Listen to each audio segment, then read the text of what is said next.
Vosfactures.fr, logiciel de facturation en ligne, procédure PDP, PA engagé, PayPal certifié, présente. Les vraies voix Sud Radio, 17h-19h, Frédéric Brindel. Bonsoir, les vraies voix de l'été. N'ouvrez aucun site internet, priorisez la radio, c'est plus sûr. Et parce que nous sommes bien ensemble, voici le sommaire de cette émission. Dans un instant, la question du soir. Les questions du soir. Devons-nous changer notre mot de passe? Le mail reçu est-il piégé? Ai-je toujours autant d'argent sur mon compte? Ce sont plutôt des questions du soir, effectivement, suite aux différentes attaques dont l'administration française est victime depuis plusieurs semaines. Hier, le ministre des Comptes publics a présenté ses excuses au nom du gouvernement. La question du soir, #cyberattaque, le gouvernement est-il coupable ou victime dans cette affaire? Dites-nous ce que vous en pensez. La campagne présidentielle pourrait crouler sous un nombre incroyable de candidats de tous bords et surtout de tout profil. À 18h05, le grand débat à quelques jours des probables annonces de candidature de Raphaël Glucksmann et de Francis Lalanne posera la question suivante. Faut-il limiter le nombre de candidats à la présidentielle? Vous réagissez au 0826 300 300 ou sur nos réseaux sociaux et bien sûr sur la chaîne YouTube où on aura une petite consultation avec un pourcentage.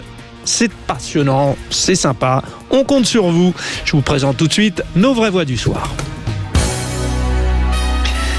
Connu pour sa classe, pour son talent et depuis cet été son à-propos. Je trouve qu'il a monté en gamme, un peu comme à l'époque Aimé Jacquet avait demandé à Robert Pires de muscler son jeu. Il l'a fait. Pierre-Yves Martin, bonsoir. Bonsoir.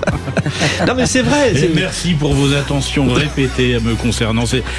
Je viendrai uniquement pour les 2 minutes qui me concernent, parce que c'est toujours un plaisir que je veux croire sincère. Elle est une incontournable, directrice, conseil en communication d'influence. Alors elle a de l'influence sur moi, elle sait communiquer avec moi, elle n'est pas encore ma directrice, mais allez savoir, je l'aimerais tant. Madi Saïdi, bonsoir. Franchement, je vais rougir là, je perds mes mots, je ne sais plus quoi dire. Bonsoir. Et puis, il est devenu mon jeu de Lego préféré parce qu'il est le seul à pouvoir déconstruire et reconstruire tous nos sujets avec une pertinence incroyable. Pascal Giral, chef d'entreprise. Bonsoir à tous. Et on dit jamais quelle entreprise d'ailleurs? Oh, il y en a eu plusieurs. Ouais. Il y en a eu plusieurs. La dernière en date, c'était dans la décoration. Et avant, c'était dans l'automobile. Rassurez-moi, vous les avez pas rachetés 1 euro pour les rendre plus chers. Non, je n'ai pas joué mon Bernard Tapie. Très bien. Allez, la question du soir, c'est parti. Les vraies voix Sud Radio. Face à l'urgence des cyberattaques, Sébastien Lecornu crée donc une nouvelle unité spécialisée pour mieux protéger l'État, la mise en place d'une task force chargée d'intervenir en première ligne. Depuis quelques jours, nous développons tous, acceptons-le, la paranoïa du mail piégé. Vous n'ouvrez plus un mail sans vous inquiéter, Madi, non? Oui, on en a tellement, en plus on en voit tellement et ça a l'air tellement véridique que honnêtement on ne sait pas... Bon. Il faut l'ouvrir ou pas. Pas de mauvaise surprise sur le compte, Pierre-Yves Martin? Oui, alors justement, j'ai plus d'argent, donc je voulais faire une grande collecte ce soir. Pascal Giral, ils vous ont exonéré d'impôts sans Écoutez, savoir? moi, je suis sur les starting blocks depuis 2 jours. J'attends que le fisc qu'on m'appelle ou m'écrive pour me dire que j'ai été hacké ou pas, je ne sais pas. Il est disparu des fichiers des impôts et que exactement. À payer. Ne connaissent plus, ça serait mon rêve. Ça peut être bien. Alors avec toute l'équipe des vraies voix, on vous a concocté une question qui j'espère va vous faire réagir, vous les auditeurs de Sud Radio, alors soit par téléphone, je vous l'ai dit, soit sur la chaîne YouTube. Avec ces cyberattaques, est-ce que vous percevez le gouvernement comme 1, coupable ou 2, victime? Nous allons en débattre évidemment avec nos 3 vraies voix, avec vous, mais aussi quand même, parce que c'est le principe, nous avons besoin d'éclairage et de précision. Aussi, Emmanuel Hervé, spécialiste des gestions de crise dans le domaine, est avec nous. Bonsoir. Bonsoir. Merci beaucoup Emmanuel Hervé. Bon, la France a peur, hein. Je vais pas parodier un ancien grand journaliste de JT, mais en ce moment, le moins qu'on puisse dire, c'est que notre outil numérique vacille. On est bien d'accord, vous le sentez. Tout le monde vous appelle pour vous dire au secours. Tout le monde, c'est un peu, ça ferait un peu beaucoup. Mais effectivement, là, il y a quand même sur l'été, une combinaison d'attaques sur la DGFiP, sur les domaines cadastrales, il y a eu un incident aussi sur le portail des successions, sur l'éducation nationale. Ça fait beaucoup pour le gouvernement. Ça, j'avoue que l'été est propice à ce genre d'attaque, en fait. C'est souvent le cas. Bon, je vais pas vous envoyer au front, Emmanuel, mais quand je pose la question un petit peu provoque, on est bien, ça fait partie du jeu, faut s'amuser, c'est l'été, mais alors le gouvernement plutôt coupable ou plutôt victime ? Alors c'est souvent assez contre-productif de toute façon de tirer sur l'ambulance, donc c'est jamais ce que je vais faire. Les cyberattaques, comme vous le savez certainement et que votre public le sait aussi, sont de plus en plus sophistiquées, mais c'est les mêmes gens qui à la fois construisent les murs et construisent les missiles. Donc en fait, forcément, les attaques sont permanentes. Après, est-ce qu'il y a un ciblage particulier par un compétiteur ou un pays ennemi ? Ça sera encore à démontrer. Ce qui a été, en tout cas, les mots des hackers sur la DGFiP, ça sent plutôt le frauduleux pur, donc de la mafia, pas forcément un règlement de compte politique ou géopolitique.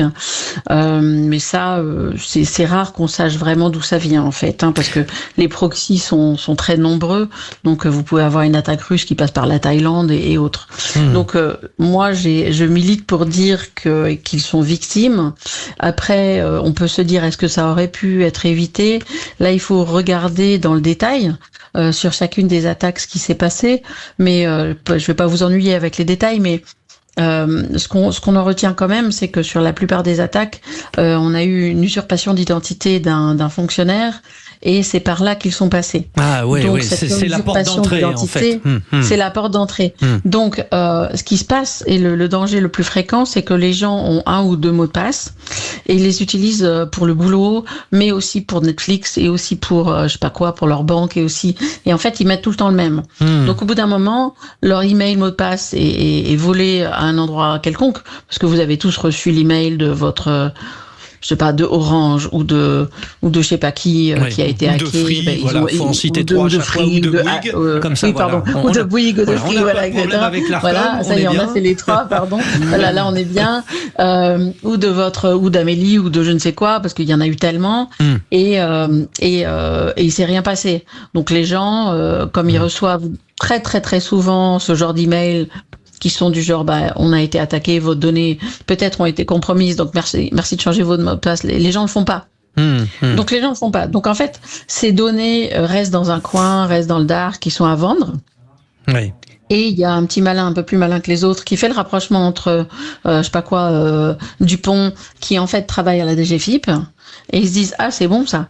Et donc, ils vont prendre le mot de passe que ce type-là a mis pour son téléphone ou pour je sais pas quoi d'autre, de très basique, et ils vont l'essayer au boulot. Et comme c'est très facile de retrouver l'email de Dupont avec son nom de domaine qui est je sais pas quoi dgfip.com.gouv.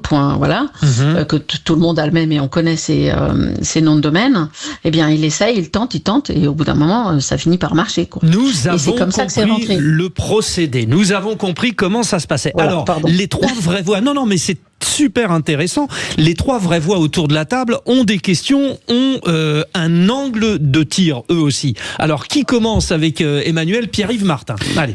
Bonjour Emmanuel. Moi j'avais un point à partager avec vous. Les différentes communications liées à ces hackers donne l'impression, et je voulais avoir votre avis, donne l'impression que la politique de sécurité numérique du gouvernement, de l'État français, est segmentée. Ça donne l'impression que chaque ministère a son DSI et que finalement, il n'y a pas forcément une vision transverse, une politique, un cadre transverse qui permettent de sécuriser l'ensemble des réseaux liés au gouvernement et à l'État français. Est-ce que vous pourriez nous en dire un peu plus ? Là, j'avoue que c'est parfois un peu désespérant. Cependant, on a quand même, en fait, en fait, les systèmes sont très compliqués. Et alors, ils sont pas tous alignés, ils ont pas tous été montés, fabriqués au même moment, ils ont pas tous les mêmes besoins. Donc, en fait, ils ont chacun le leur d'une certaine manière. Avec l'ANSSI, vous voyez ce qu'est l'ANSSI ou peut-être non, l'Agence nationale. Donc, on a quand même de manière transverse cette agence qui est l'Agence nationale de sécurité des systèmes d'information, l'ANSSI, qui est là justement pour travailler, et essentiellement pour le gouvernement, mais aussi pour toutes les grandes entreprises privées, pour donner des consignes, etc., pour protéger des cyberattaques. Et ça, c'est complètement transverse. Donc l'ANSSI, d'ailleurs, a été saisie par le ministère, en tout cas de l'Éducation nationale, et je pense aussi par cette cellule interministérielle qui vient d'être montée. Il y a 2 jours, ils ont monté cette cellule interministérielle, le Cornu a monté cette cellule. L'ANSSI va certainement être complètement partie prenante en fait de ce travail d'audit. Donc l'ANSSI, c'est la structure, c'est l'agence qui est vraiment transverse. Après, effectivement, d'un ministère à l'autre, il y a mais ça, on va dire que qui a décidé d'avoir c'est le mal français, c'est-à-dire l'autre un autre fournisseur. Voilà.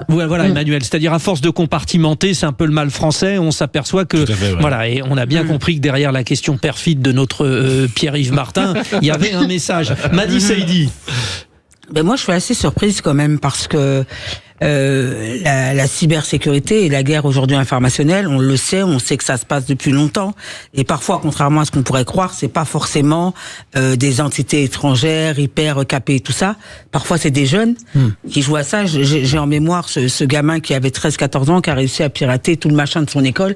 Pourtant, il n'était pas informaticien ni rien. Il a pu changer les notes, il a pu faire ce qu'il voulait. Et j'avoue que moi, je suis assez perplexe de voir que quand même, c'est une entité importante, c'est les impôts. Qu'elle se fasse pirater de la sorte, moi, j'aurais pensé qu'on serait vraiment proactif, qu'on aurait vraiment de la manœuvre derrière, qu'on aurait un système beaucoup plus performant. Je suis assez surprise, et puis on en voit tous les jours. Parfois c'est la CPAM, mais ça arrive même 2-3 fois par an. On a quand même des expériences de piratage, et on n'est toujours pas assez performant pour pouvoir les contrer. Et surtout, moi, ce qui m'inquiète, c'est l'après. Où vont aller ces données? Qu'est-ce qui vont être faits? Qu'est-ce qu'on va avoir peut-être à supporter par la suite? Alors, on ne sait pas. Sur la première partie de votre intervention, Madi, effectivement, on a commencé à dire manque de moyens, manque de volonté, etc. Maintenant, puisque vous êtes spécialiste des gestions de crise, Emmanuel Hervé, on peut en faire quoi? C'est la deuxième partie de la question de Madi, de ces données. Alors, pour la première partie de la question, qui n'en est pas vraiment une, si je puis me permettre, c'est pour ça qu'on n'est pas obligé d'y répondre, parce qu'on en a déjà plus ou moins parlé dans l'actualité. J'ai répondu au début, c'est-à-dire que ce qui s'est passé, enfin ce qui semble s'être passé, parce que les enquêtes sont toujours un peu compliquées et longues, c'est une usurpation d'identité qui est extérieure en fait au monde professionnel de la personne par laquelle ils sont rentrés. Et contre ça, on peut vraiment pas grand-chose en fait. Vous voyez, parce que si les gens ont un mot de passe de boulot qui est le même que leur mot de passe je vais pas les refaire tous, mais de leur téléphone, et qu'un jour cet email est volé, bah en fait c'est mais justement là que le gouvernement pour le coup, ou l'entreprise quelque chose. Bah oui, mais là il faut que les fonctionnaires soient Pierre-Yves Martin. Moi j'avais juste un point. Mais les fonctionnaires sont comme vous le savez extrêmement nombreux. Ils sont les niveaux de c'est comme dans l'entreprise privée finalement, les niveaux de compréhension ou de sensibilisation sont hétérogènes, et évidemment ça passe par les gens qui se sentent le moins concernés. Pierre-Yves Martin, vous voulez ajouter? Deux petites secondes, Emmanuel. Oui, Pierre-Yves Martin. Dans la suite de vos échanges, il y a quand même une surprise, un étonnement sur le fait que on soit pas capable d'ajouter des couches de sécurité et d'authentification. Et que un email et un mot de passe sont suffisants. Logiquement, on pourrait imaginer, surtout à la DGFiP, que une fois qu'on s'est connecté, il y a un token qui vous donne un numéro crypté, ou il y a une validation par un code par SMS, etc., etc. Voilà. Oui, bon, alors justement, nous allons y revenir parce que vous savez, on doit marquer une petite respiration. On revient dans un instant avec Emmanuel Hervé, qui vous dira tout, qui répondra aux questions. Donc à la deuxième partie de la question de Madi Saïdi, et bien sûr, Pascal Giral rentrera dans l'arène également. À tout de suite. 17h-20h, les vraies voix Sud Radio. Les vraies voix Sud Radio. 17h-19h, Frédéric Brindel. Le Premier ministre donne 3 jours au service de la sécurité nationale pour monter une nouvelle unité cyber qui sera chargée d'intervenir en première ligne en cas de suspicion d'atteinte grave à l'intégrité du système d'information de l'État. Fin de citation. Voilà pour les prises de décision urgentes du gouvernement, parce que notre question du soir est la suivante. Vous y répondez sur la chaîne YouTube. N'hésitez pas, on donnera le résultat dans un instant. #cyberattaque. Le gouvernement dans cette histoire est-il 1 coupable, 2 victime? Alors, avec nous, bien sûr, nos 3 vraies voix, Pierre-Yves Martin, Madi Saïdi et Pascal Giral. Une experte, Emmanuel Hervé, spécialiste des gestions de crise, nous répond aux nombreuses questions. Juste avant la petite pause, Emmanuel Hervé, Madi Saïdi, vous avez demandé ce que ces données peuvent apporter, ou autrement dit, que va-t-on faire des données qu'on a volées concernant les gens qui ont été concernés? Alors, dans les différents incidents, puisqu'il y a eu la DGFIP, qui est l'élément essentiel, je pense, celui auquel tout le monde pense. Donc, l'accident, où la pénétration a eu lieu en juin, et la DGFIP s'en est aperçue à partir du 12 août. C'est ça qui a fait beaucoup de buzz, parce que d'abord le volume, on parle de 700 000 personnes à peu près. Donc c'est beaucoup de gens qui se sentent concernés et qui sont concernés. Donc les identifiants ont été volés. Alors qu'est-ce qui a été volé? Le nom, le prénom, l'adresse et la situation fiscale. Qu'est-ce que on peut faire de ça quand on est un hacker? Tiens, le monsieur, il est riche, ça vaut le coup d'aller faire son appartement. C'est un peu ça. C'est un peu ça. On peut faire le tri et on peut se dire, celui-là, je vais en faire une cible particulière. Et donc, qu'est-ce qui va se passer? C'est que le monsieur ou la dame en question va recevoir, et a sans doute déjà reçu, je pense qu'elle a déjà reçu un mail particulier de la DGFIP lui disant qu'elle était concernée. Et lui donnant tout un arsenal en fait de choses à faire pour se protéger du phishing, pour se protéger des attaques. Et quelles sont ces choses? Eh bien, des trucs hyper basiques du genre changez tous vos mots de passe, faites extrêmement attention dans les 6 mois, dans l'année qui vient, tout ce qui vient, tous les liens, ne cliquez sur rien, ouvrez vos mails avec beaucoup d'attention, revérifiez l'adresse de la personne qui vous a envoyé le mail, à quoi ressemble l'adresse du mail. Mais ça vérifiez peut être parce aussi qu'ils peuvent parfois interchanger. Ça peut être aussi fermer votre porte à double tour, parce que s'ils ont les coordonnées et l'adresse, ils y sont déjà, quoi. Vous voyez, ça peut être ça ou pas? Oui, c'est vrai qu'il y a à la fois le nom, l'adresse physique et la situation fiscale. Mais bon, je pense que les gens n'ont pas attendu pour mettre des sécurités particulières. Bien sûr, c'était le petit clin d'œil, Emmanuel. Mais on est bien d'accord que la situation est assez grave. Alors justement, restez bien avec nous, Emmanuel Hervé. Écoutons David Amiel, le ministre de l'Action et des Comptes Publics de France, qui s'est excusé hier soir. Écoutez. À chacune des personnes concernées, comme j'ai déjà eu l'occasion de le faire, je tiens à présenter nos excuses. Oui, nos excuses. Parce que ce qui est arrivé est insupportable pour les Français, et non seulement comprend leur colère, mais je crois pouvoir dire que cette colère, avec la directrice générale des finances publiques, nous la partageons. Et cette colère, elle doit guider notre action. Bon, c'est fort. Alors, il assume en même temps. Pascal Giral, ça vous fait réagir. Donc, votre réaction et la question dans la foulée pour Emmanuel. Je suis rassuré. Des excuses. Il suffit de s'excuser pour que tout soit gommé. Ben voilà, qu'est-ce que vous voulez que je vous dise? Moi aussi, je vais pas payer mes impôts et je vais m'excuser de ne pas les payer. Non, mais c'est hallucinant cette réponse quand même.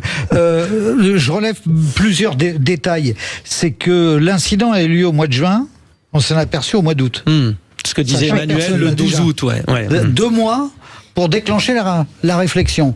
Ensuite, le gouvernement met en Non, place c'est ce pas que tout à vous fait avez ça. dit tout à l'heure. Alors vous allez nous dire, attendez Emmanuel, vous allez nous dire. Ouais. Le gouvernement a mis en place ce que vous avez dit tout à l'heure, un comité ou un... Alors en fait, le Premier ministre donne 3 jours au cellule service. interministérielle. Voilà, une voilà. cellule interministérielle. Une nouvelle unité cyber qui sera chargée d'intervenir en première ligne, task force, etc. Ce qui veut etc. dire qu'elle n'existait pas. Donc Voilà. évidemment, puisqu'elle est mise en place aujourd'hui. Donc il n'existait pas à ce jour d'unité de sécurité pour contrôler tout ça.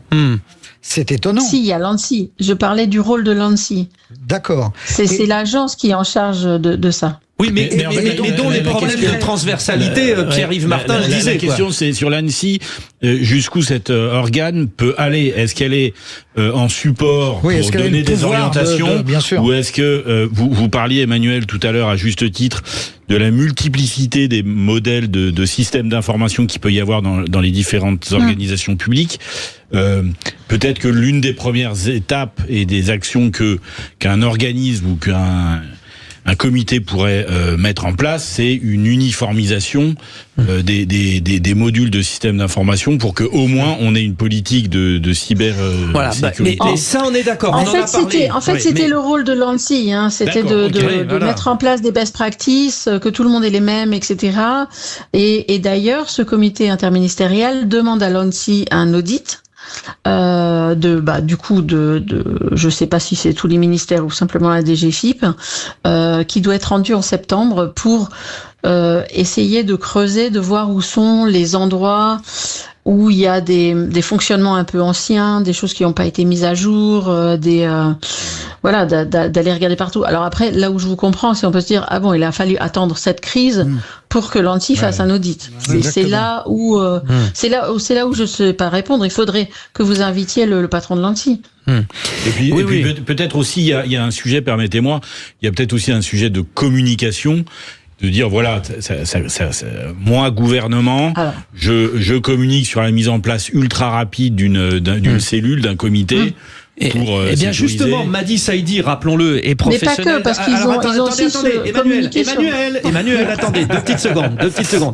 Oui, Madi Saïdi, qui est spécialiste de communication, justement aussi de gestion de crise. Là, quand le ministre David Amiel dit « je présente mes excuses », c'est honnête, en termes de communication, c'est plutôt bien en fait, il quoi, n'a pas le choix. Quand il arrive ce genre de choses, il faut absolument prendre la parole. On peut pas, d'autant plus que ça date depuis longtemps, nous on l'a appris que maintenant. Donc c'était important qu'il prenne la parole, qu'il ait des mots forts à l'égard des Français. Mais j'avoue que le fait de s'excuser, il faut aussi regarder comment le message est reçu par les Français. Et je pense que beaucoup de Français se disent, mais en fait, les excuses, ça ne suffit pas. Les excuses, ça ne suffit pas. Qu'est-ce que va pouvoir apporter Emmanuel Hervé, qu'est-ce que va pouvoir apporter cette nouvelle unité cyber selon vous? Je sais pas du tout parce qu'elle n'existe pas pour l'instant. Mais pour ce qui est des excuses, en tout cas, on a une américanisation de la com de crise qui date d'une dizaine d'années. Donc il faut commencer par montrer de l'empathie, présenter ses excuses et surtout démontrer quelles sont les actions qui vont être mises en place. Et là, il y a quand même un certain nombre d'actions. Donc cette cellule interministérielle de crise, ils ont, je sais pas s'ils vont arriver à faire ça, mais généraliser l'authentification à 2 facteurs. Je sais pas si vous voyez de quoi on parle. Oui. Vous avez une première authentification, un mot de passe, etc. Donc ça va être généralisé. Ils vont retravailler les dispositifs de détection. Ils vont renforcer l'accès à certains fichiers. Il va y avoir encore plus, si possible, de formation, de sensibilisation des fonctionnaires à l'hameçonnage ou à toutes sortes pour que les gens changent leur mot de passe en fait régulièrement ou aient des mots de passe plus solides. Et tout à l'heure on évoquait les tokens aussi. C'est quoi les tokens aussi? Alors, les tokens, c'est encore un autre truc, mais c'est, pour faire simple, c'est un système de double authentification via un token qui va fabriquer un mot de passe au moment où on en a besoin, si je peux faire simple. Donc, vous appuyez sur le truc, il vous fabrique le mot de passe ne sert qu'une fois. Si vous n'avez pas de token, en fait, vous n'aurez jamais de mot de passe. Et ça, c'est efficace? Voilà. C'est efficace, Emmanuel? C'était pas mal. C'est pas infaillible, mais c'est pas mal. C'est bien, c'est mieux, c'est voilà. De toute façon, je le disais un peu tout à l'heure. D'abord, je sais pas vraiment s'ils vont le faire et comment ils vont le faire, mais le problème, c'est que les gens qui construisent les murs sont les mêmes que ceux qui construisent les missiles. Donc vous allez mettre un token, vous allez renforcer tout, l'authentification, la double authentification, mais les hackers de leur côté, ils vont aussi renforcer c'est l'éternel, la parade et tout ça, etc. Et Emmanuel Hervé, merci. Tout cela a été très très clair. On doit avancer, c'est passionnant, on l'a bien compris. Je pense qu'on y reviendra cette semaine parce que le sujet inquiète tout le monde. Merci Emmanuel Hervé. Je rappelle, vous êtes spécialiste des gestions de crise. On revient d'ailleurs sur la consultation auprès de nos auditeurs. On vous dit tout. Alors, est-ce que dans cette affaire, le gouvernement est coupable ou victime? On fait le point dans un instant. Vosfactures.fr, logiciel de facturation en ligne, procédure PDP, PA engagé, PayPal certifié, présente. Les vraies voix Sud Radio, 17h-19h, Frédéric Brindel. L'actualité, une nouvelle fois autour des cyberattaques. Sébastien Lecornu crée une nouvelle unité spécialisée pour mieux protéger l'État. La mise en place d'une task force chargée d'intervenir en première ligne. Nous vous posions justement la question pour notre question du soir. Le gouvernement est-il dans cette affaire de cyberattaque coupable ou victime? Nous en débattons, nous en parlons avec nos trois vraies voix ce soir. Pierre-Yves Martin, Madi Saïdi, Pascal Giral. Que disent nos auditeurs, Quentin Saunier, sur la question coupable ou victime? J'ai une petite idée. Eh ben écoutez, le sondage est sans appel, c'est le moins qu'on puisse dire. Coupable à 97%. Ouais. Vous nous laissez aussi beaucoup de commentaires pour Sandro. Le gouvernement n'est ni coupable ni victime, juste incompétent. Ce qu'il s'est passé, est très grave et les conséquences risquent d'être apocalyptiques, dit-il. Et on a Patricia qui dit le gouvernement est coupable de ne pas savoir protéger nos données, mais au moins peut-être que les hackers nous dévoileront des secrets bien gardés. Alors, un peu comme le Parti Socialiste, ce matin, pour LFI, Mathilde Panot, l'une de ses députées, a demandé ceci. On l'écoute. Et donc, dès 2024, nous demandions une commission d'enquête sur la question. Là, il faut une commission d'enquête sur ce qui se passe spécifiquement sur le fisc, parce que là, on passe un cap. Oui, même si nous savons ce qu'il faut faire. Et nous savons qu'il faut donner des moyens à la fois à l'Agence nationale de sécurité des systèmes informatiques et à la CNIL, qui en demande budget après budget. Bon, voilà, c'est demandé, on est bien d'accord. Donc le tour de table dans un instant de nos vraies voix, mais je fais avant un tour de table pour la question. Donc pour vous, Pascal Giral, le gouvernement est plus coupable que victime? Il est les deux. Il est victime et coupable. Oui, mais justement, je vous attendrai. Parce que sinon, je n'aurais mis une troisième, les deux. Alors, avant d'être victime, on va le faire dans l'ordre. Avant d'être victime, il est coupable. Très bien. Pierre-Yves Martin? Il est plutôt victime, ouais, je dirais. C'est votre côté consensus. Non, mais en fait, on sait pas ce qui se passe vraiment à l'intérieur. On n'a pas le niveau de professionnalisme et de compétences. Peut-être que il y a des équipes formidables qui font un travail formidable, mais que les hackers sont juste un peu plus forts ou un temps d'avance. Ou peut-être que l'État est à la ramasse sur ces sujets-là et qu'il y a nécessité de donner un grand coup d'accélérateur. J'en sais rien. Et c'est difficile de savoir ce qui se passe vraiment à l'intérieur. Si je posais des questions faciles, ça serait pas intéressant. Et Madi Saïdi? Moi, incontestablement, je pense qu'ils sont coupables. Bon. On peut pas être une puissance comme la nôtre, ça arrive tous les 3 jours. C'est grave, c'est-à-dire qu'on est protégé de rien du tout. Même la simple chose comme la double authentification, on l'a tous nous sur nos mails. Pourquoi c'est pas fait? Donc moi, je trouve qu'il y a une part d'amateurisme ou je sais pas. Alors là où c'est génial, c'est que ça fait le lien avec votre tour de table. Vous me voyez venir? Allez, le tour de table. Les vraies voix Sud Radio.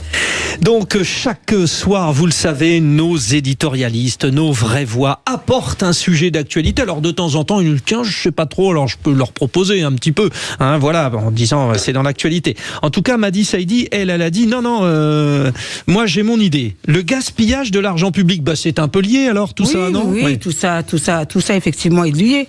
Alors évidemment, ça sera pour moi un coup de gueule au risque de passer pour une rabat-joise, mais c'est la réalité.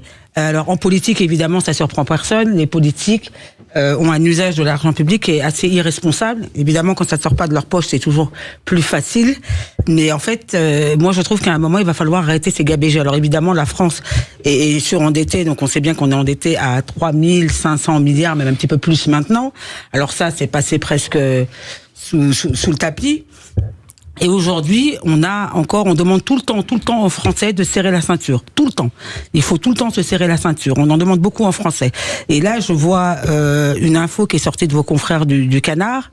C'est la fameuse affiche que Macron a estampillée là, le 14 juillet. Et ça a coûté, je crois, 103 000 euros.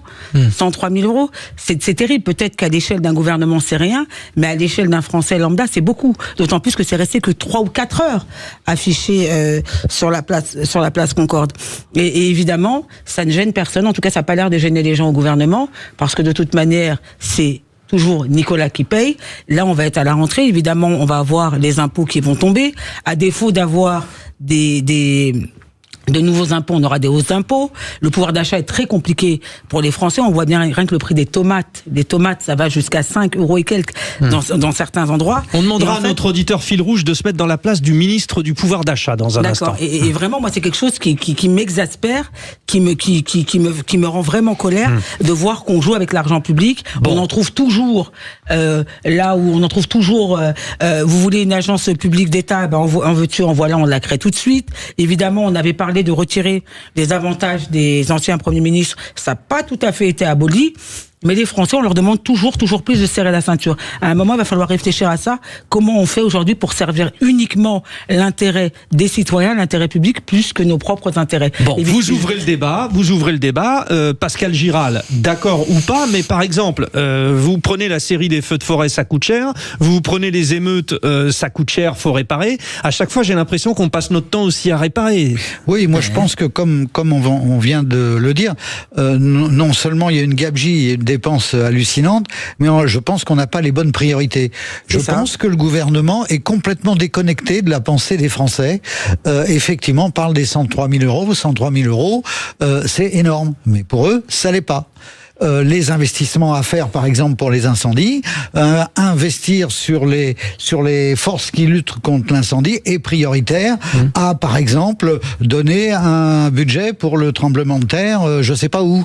Il faudrait classer les priorités et organiser les choses. Aider les étrangers, les pays étrangers, etc., ça fait partie du jeu diplomatique aussi. Oui, mais avec plaisir, mais pas quand on a d'autres priorités. Oui.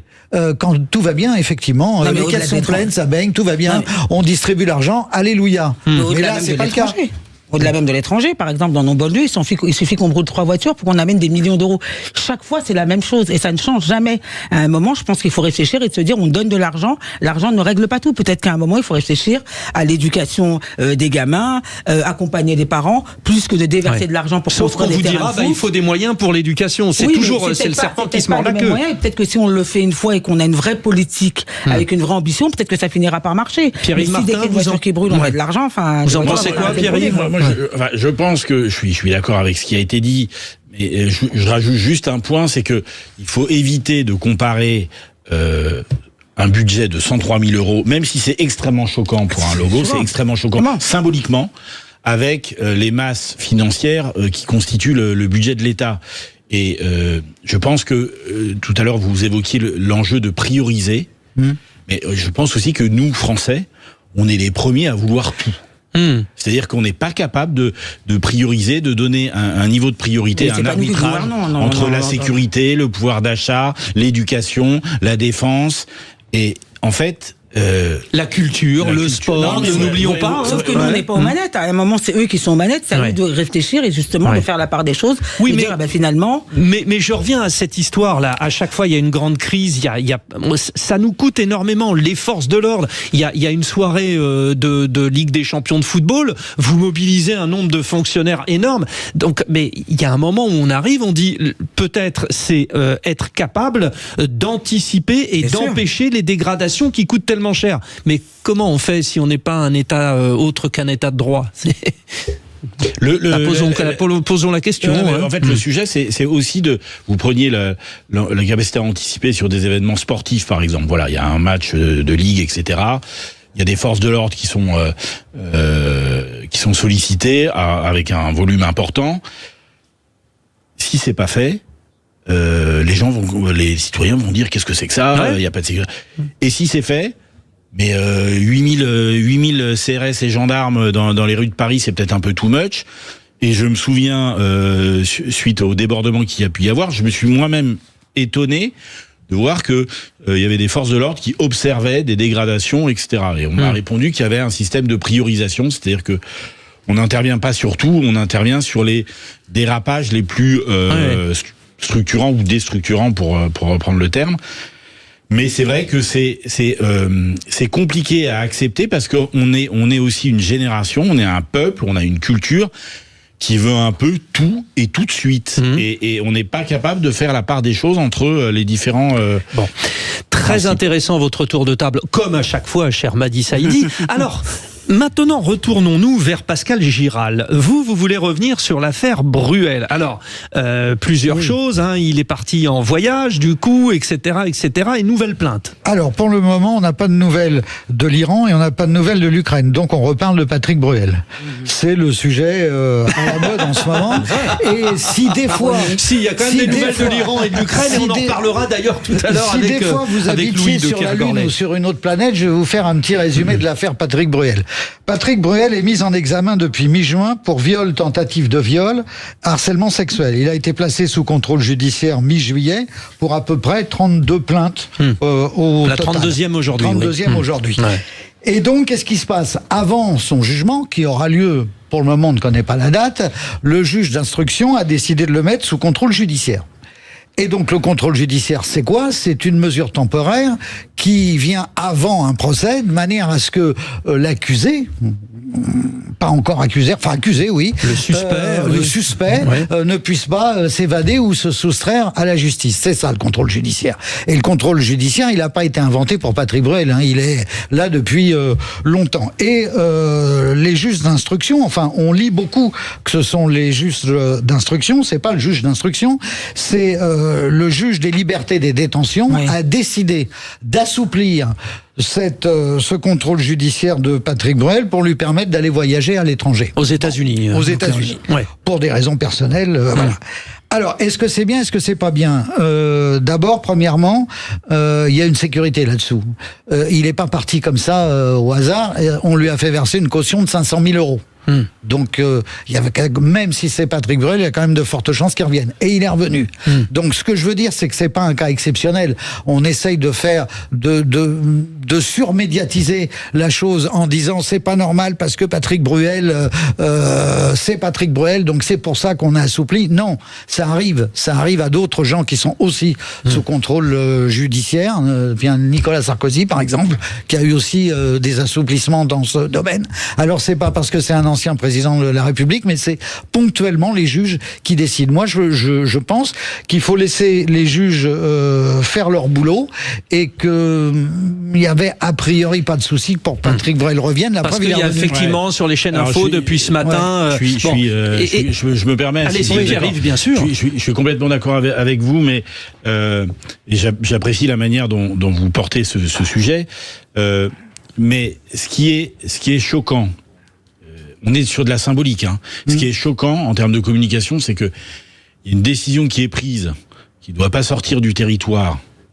Je sais plus, il y a quelques semaines, et quelques semaines après, finalement, c'est possible. Donc il y a un côté incohérence en fait.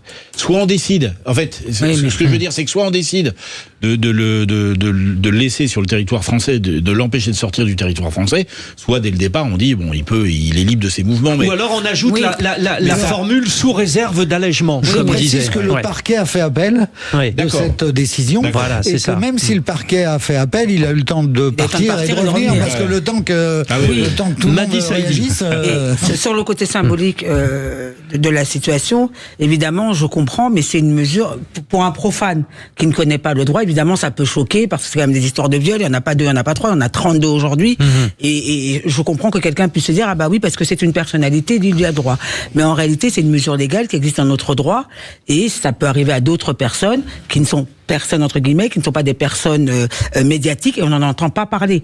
Mais évidemment, il n'a pas eu et c'était et c'était précieux de le rappeler. Merci là aussi. Troisième point. Oui. Alors troisième point, rien à voir avec le point précédent. Donc la loi sur la fin de vie. Ouais. Pierre-Yves Martin. Rien de drôle d'ailleurs. Pardon. Non, c'est pas drôle du tout. Mais bon, allez-y. Respirons. Donc promulgué là, ça y est, au journal officiel par le président de la République. Ouais, le texte a été publié le 19 août, aujourd'hui même, après donc au journal officiel, comme vous le disiez, après la validation par le Conseil constitutionnel le 14 août. Et alors du coup, on a l'impression, en lisant la presse, les médias, en écoutant les médias, que ça y est, la loi est en application. Oui, la loi est en application, sauf que le dispositif n'est pas du tout opérationnel. Il nécessite notamment, et il prévoit plusieurs décrets d'application, notamment émanant du Conseil d'État, pour définir précisément les différents formats de la demande, pour définir et mettre en place les modalités de vérification, et puis pour définir quelles vont être les substances létales qui vont être la solution. Donc il y a encore beaucoup de chemin à faire. Et pas des petites questions. Et pas des petites questions. Les conditions, elles, ont été définies dans le texte. Être adulte, donc avoir plus de 18 ans, nationalité française, être en phase avancée ou terminale dans sa maladie, et enfin, qui est la plus importante, la condition la plus importante et certainement la plus complexe à gérer, qui est être capable, que le malade soit capable de manifester une volonté libre et éclairée. Et donc, quand on est en phase terminale, je me posais la question dans quelle situation on est capable et dans quelle situation on n'est pas capable. Et donc, du coup, en quoi ce texte propose une solution stable et voilà. Le point positif, le point très positif, c'est qu'il y a quand même sur ces différents, c'est un sujet très sensible, il y a quand même un ensemble de dispositifs de vérification, de contrôle médical. Voilà, c'est pas une démarche qu'on met en place. Et c'est aussi une réponse à des souhaits de beaucoup de nos concitoyens qui ont souhaité mourir dans des conditions insupportables, etc., etc. Donc attention, c'est promulgué, mais ce n'est pas. Non, mais je dis ça parce que faut pas imaginer que c'est très important ce que vous avez rappelé, Pierre-Yves Martin. À chaque fois, de toute façon, pour ça qu'on vous invite. Bien. Alors. Merci pour vos 3 tours de table, les vraies voix. Vous, les auditeurs de Sud Radio, vous savez, vous participez à cette émission. Et nous avons dans notre team des auditeurs de Sud Radio toujours quelqu'un qu'on choisit pour se mettre dans la situation d'un ministre. Et d'un ministre du pouvoir d'achat dans un instant. À tout de suite. 17h-20h, les vraies voix Sud Radio. Avec votre sujet d'actualité et on en débat comme des passionnés, des acharnés et des gens informés, puisqu'on vient tous avec nos informations. C'est le cas de nos 3 vraies voix, Pierre-Yves Martin, entrepreneur et consultant, Madi Seidi, directrice en conseil en communication d'influence, et Pascal Giral, chef d'entreprise. Et donc, notre auditeur, notre auditrice, Éléonore. Oui, bonjour Frédéric, bonjour les vraies voix. Bonjour. De Chalon-sur-Saône, en Saône-et-Loire. Bon. Exactement. Comment elle va l'équipe de basket là à Chalon-sur-Saône? Mais l'élan Chalon, mais ils se débrouillent très bien, ils gagnent tout, ils sont au top. L'élan chalonnais, bien sûr, bien sûr. Pas passer très loin en voiture de chez vous, là, dernièrement, Éléonore, en rentrant de vacances. Voilà, et c'est toujours sympa. Bon, attendons ce qui va se passer maintenant, Éléonore, parce que voici le jingle spécialement pour vous. Les vraies voix Sud Radio, si j'étais ministre. Qu'est-ce que je vais devenir? Je suis ministre, je ne sais rien faire. Voilà, le jingle, évidemment, que la France entière nous envie. Éléonore, la mission que nous vous confions n'est pas une petite mission, parce qu'elle concerne la principale préoccupation des Français. Si vous étiez ministre du pouvoir d'achat, le challenge de nous donner 3 mesures, allez-y, nous vous écoutons. Alors, tout d'abord, moi, je réduirais les dépenses essentielles. Donc, je mettrai en place des mesures pour faire baisser le coût des dépenses indispensables, comme l'énergie, le transport ou encore l'alimentation. Qu'est-ce que vous mettez dedans alors? Donc énergie, alimentation, quoi d'autre? Les transports. Ouais, d'accord. Ça me paraît pas mal.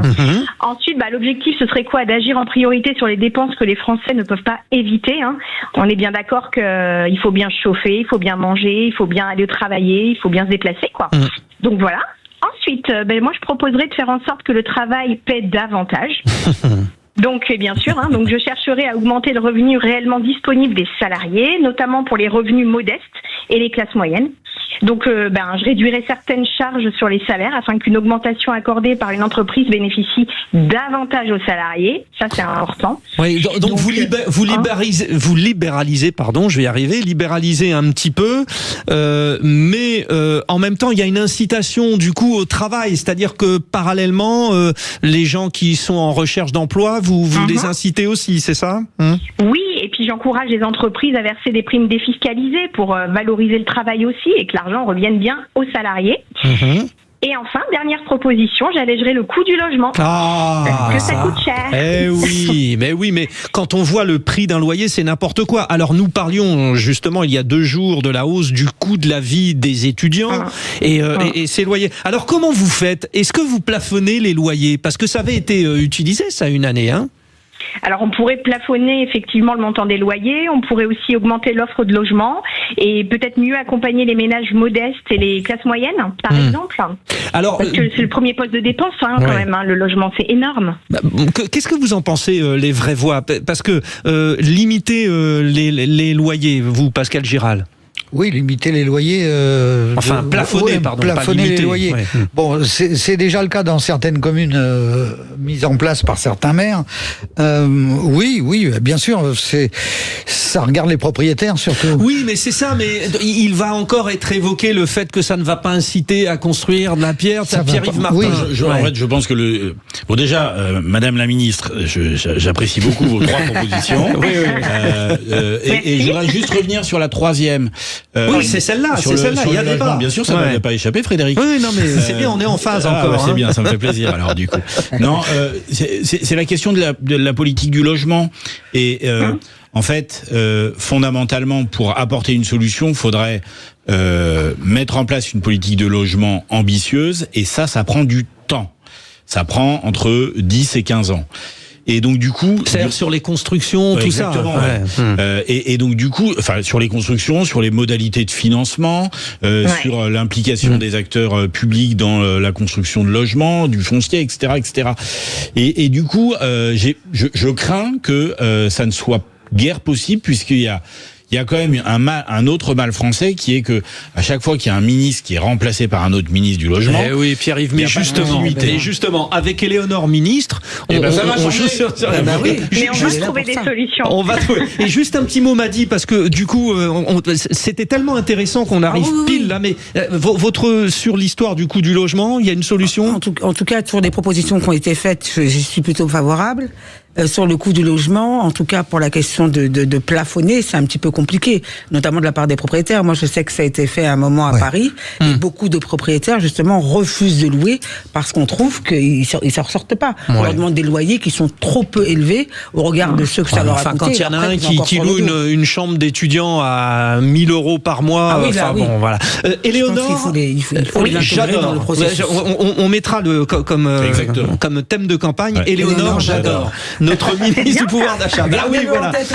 Vous revenez avec nous un petit peu pour débattre tout à l'heure. Dans un instant, ce sera le grand débat. Vous serez là ou pas ? Avec plaisir, mais bien sûr. Super, très bien. Le grand débat. D'ailleurs, qu'est-ce qu'on s'est dit sur le grand débat ? On s'est dit, j'ai perdu la tête, moi. C'était tellement bien d'avoir une ministre comme ça. Eh bien, l'autre grand débat, ça sera, y a-t-il trop de candidats pour les prochaines élections présidentielles ? Ça ne vous est pas échappé, on a explosé le timing. Dans quelques secondes, il va être 18h, mais avant vos infos de 18h, il y a ça. Les vraies voix Sud Radio, 17h, 19h, Frédéric Brindel. Les vraies voix de l'été, 2e partie. Pense à moi comme je t'aime et tu me délivreras, cher auditeur. Ces mots de Francis Lalanne inspirent nos échanges ce soir. Le chanteur va se présenter aux prochaines élections présidentielles. Nous y revenons dans 2 minutes. Mais avant, parce qu'ils ont pensé à moi comme ils m'aiment, je vous présente nos 3 vraies voix du soir. Avec une mèche impeccable et une chemise non moins impeccable. Pierre-Yves Martin, entrepreneur et consultant. Bonsoir. Bonsoir. Nous avons également, attention, ce soir avec des lunettes, tout simplement parce qu'il y a un arrivage de nouveaux arbres à Paris et qu'elle nous a fait une petite allergie. Madi Saïdi, directrice conseil en communication d'Affluence. Bonsoir. Et puis l'homme qui déconstruit, mais qui pour l'instant était d'accord avec tout le monde, donc il aimerait bien déconstruire. On va y venir, cher Pascal Giral, chef d'entreprise. Vous êtes prêt à déconstruire ? Oui, je suis prêt, à fond. À fond. On y va, c'est parti pour le grand débat. Les vraies voix Sud Radio. Francis Lalanne, l'artiste contestataire ancien gilet jaune et connu pour ses positions anti-vaccins, lancera officiellement sa campagne présidentielle vendredi 22 août dans le 18e arrondissement de Paris, sous les arbres. Et puis dimanche, Raphaël Glucksmann en fera de même au nom ou pas du PS, c'est à voir. Combien seront-ils à se présenter ?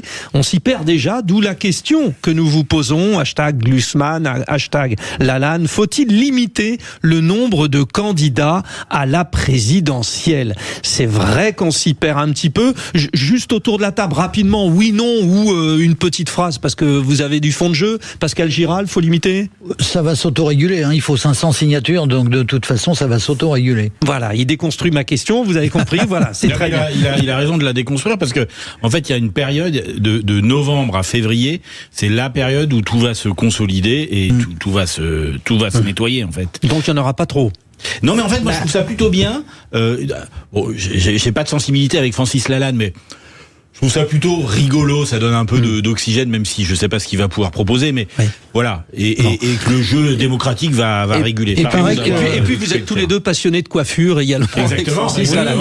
Madi Saïdi, il faut limiter le nombre ou pas ? Non, moi je serais plutôt pour qu'on laisse les gens se présenter. Comme ça a été dit à un moment, soit on a des parrainages, soit on les a pas. Et puis c'est le jeu démocratique. Et puis on peut pas prétendre avoir une démocratie exemplaire et empêcher les gens de se présenter. Moi j'espère que les Bodins vont se présenter aussi. Ah oui, les deux humoristes. Oui, les Bodins, ça serait sympa aussi. Et Léonore de Chalon-sur-Saône, notre auditrice fil rouge, elle se contente de ministre du pouvoir d'achat, mais vous êtes plutôt pour ou contre la multiplication de candidats à la présidentielle, Léonore ? Moi, je dirais contre. Je pense qu'il faut quand même limiter le nombre de candidats. Là, on s'y perd complètement. Donc là, Francis Lalanne, vous l'évoquiez. Moi, je trouve que ça part un peu dans tous les sens quand même. Ah bon, je voulais voter pour lui. Je comprends pas pourquoi vous. Vous pouvez, hein. Non, je plaisante. Sûr, mais non, ça fait beaucoup là. On s'y perd en fait et. Moi, je trouve que pour le coup, non, c'est pas une bonne chose. Bon, et alors, les votes vont être noyés. Enfin, on va être noyés dans les votes. Mais ils iront peut-être pas jusqu'au bout. Alors, nous allons en débattre. Mais avant, pour bien comprendre les données du problème, j'appelle celui qui construit l'émission avec lui, autant certains déconstruisent, lui construit avec lui, avec nous. C'est Louis de Kergorlet. Vous avez compris, vous construisez avec Louis. Exactement, avec vous, main dans la main. Voilà, c'est ça. Alors, où en sommes-nous de ces candidatures ? Vous m'aviez d'ailleurs rappelé ces nouvelles annonces de candidature. La liste des prétendants à l'Élysée, finalement, n'en finit plus de s'allonger. Voilà, et c'est pour ça que je voulais faire un petit point avec vous, cher Frédéric et cher Vraie Voix, sur cette liste qui n'en finit pas de s'allonger. Alors déjà, tour de table, combien de candidats sont déclarés pour 2027 ? Je parle bien des déclarés, pas des pressentis. 34. Un petit peu. Une trentaine. 34, une trentaine. Mehdi Saïdi ? Une vingtaine, je dirais. Une vingtaine. 34, on est plus proche, vraiment déclaré, on est plus proche de la vingtaine. Alors j'ai omis tous les candidats à la primaire de la gauche. Donc par exemple tout ce qui est Philippe Brun, etc., qui participeront à la grande. Tout ce qui est Philippe Brun. Bon, voilà. C'est la formule. Des gens comme Philippe Brun. Voilà. Donc sur les candidats déclarés, on a évidemment les Cador, Marine Le Pen à l'extrême droite, Gabriel Attal, Édouard Philippe au centre, Bruno Retailleau à droite, Jean-Luc Mélenchon tout à gauche de l'échiquier politique, centre droit David Lisnard, plus petit candidat Florian Philippot, François Asselineau. Et là, deuxième question autour de la table, combien de candidats déclarés pour la gauche qui ne sont pas dans la primaire ? Vous savez, Éléonore, on va demander à Éléonore, combien pour la gauche, Éléonore, pour vous ? Eh bien, je ne sais pas, je dirais 4 ou 5, non ? Louis ? Alors on est plus sur 7. Vous avez notamment Delphine Bateau, Jérôme Guedj, Karim Bouamra, Nathalie Arthaud, Clara Heger et Anas Kazib. Ouais. Et c'est le problème, c'est-à-dire qu'Éléonore, qui est dans une ville de basket, elle a dit 5, et puis vous qui adorez le hand, vous avez dit 7. Exactement. Voilà, c'est plus vous le hand. C'est plus moi le hand, oui, mais je ne pouvais pas prendre. Alors allez-y, continuez, Louis.